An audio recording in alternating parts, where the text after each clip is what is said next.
15వ వచనం. అప్పియ సంతపేట వరకు 3 సత్రముల వరకు 3 సత్రముల వరకు వారు ఎదురొచ్చారట. ఎదుర్కొని వచ్చి పౌలును చూచి వారికి కృతజ్ఞతాస్తుతులు చెల్లించి ధైర్యము తెచ్చుకొనెను. పౌలు వారిని చూచి దేవునికి కృతజ్ఞతాస్తుతులు చెల్లించి ఉంటున్నాడు, ధైర్యం తెచ్చుకున్నాడు. ఎందుకు? విశ్వాసులను చూసినప్పుడు ధైర్యం కలుగుతుంది. ఇన్ని శ్రమల గుండా ప్రయాణం వెళ్తూ ఉండగా, మరి వారి ప్రాణాపాయ స్థితి వచ్చుతూ ఉండగా, ఇంతగా మరి దేవుడు తోడుకొని వచ్చినందుకు, ఈ విశ్వాసులతో కలిపినందుకు ఎంతో సంతోషపడ్డాడు పౌలు భక్తుడు మరియు విశ్వాసులు.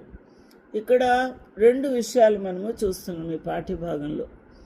ఒకటి, విశ్వాసము ద్వారా దేవుని పరిచర్యలో ఉన్న పౌలు భక్తుడు, అతనితో వెంబడిస్తున్న వారు కూడా ఉన్నారు. వీరు ఎక్కడి వారు? వెంబడిస్తున్నవారు వీరు ఈ ప్రయాణంలో, ఈ ఓడ ప్రయాణంలోనే ప్రభువుని అంగీకరించిన వారు ఉన్నారు. ఓడ ప్రయాణంలోనే ఖైదీలు మారిపోయారు. చెరలు అనగా ఈ శిక్షలో ఉన్నవారు కూడా మారిపోయారు. అదేవిధంగా పౌలును వెంబడిస్తున్న వారు కూడా మారిపోయారు. దేవునికి మహిమ కలుగును గాక.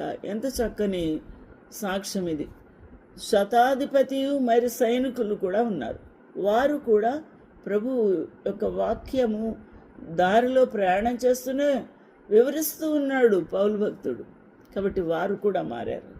అక్కడంతా కూడా ఒక పెద్ద బృందముగా ఏర్పడి సువార్త సేవకు, ఎక్కడికో పరిచర్యకు వీరు వెళ్తున్నట్టుగా ఉంది. అక్కడ గాలి తుఫానులు, ఓడ ఇటు అటు కదిలిపోవడం, నీళ్లు వచ్చి కొట్టుకుపోతుందని భయం, ఇవన్నీ వర్ణిస్తూ ఉంటే, ఒక బృందము ఎదురు వెళ్తుంటే ఇటలీకి వస్తున్న ఒడిదుడుకులు ఇక్కడ వర్ణించినట్టుగా అనిపిస్తుంది.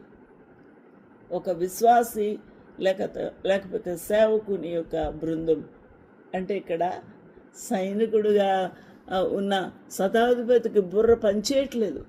ఇదేంటి, ఇంత అద్భుతాలు జరగడం ఏంటి, ఇంతగా సువార్త పరిచర్యలో వీరు మరి ముందుకు సాగిపోవడం ఏంటి, ఇంత అద్భుతాలు ఏంటి అని ఆయన ఆశ్చర్యపోతున్నాడు. ఖైదీలు మారిపోతున్నారు. ఎంత బాగుంది. కాబట్టి పౌలు భక్తుని యొక్క ప్రయాణము, ప్రభు కొరకు పరిచర్య, పౌలు భక్తుని అంకితమైన ఆ యొక్క శక్తి సామర్థ్యము, ప్రభు యొక్క సన్నిధి నిత్యం అనుభవిస్తూ దేవుని రుజువు చేస్తున్నాడుగా మనకు కనబడుతుంది.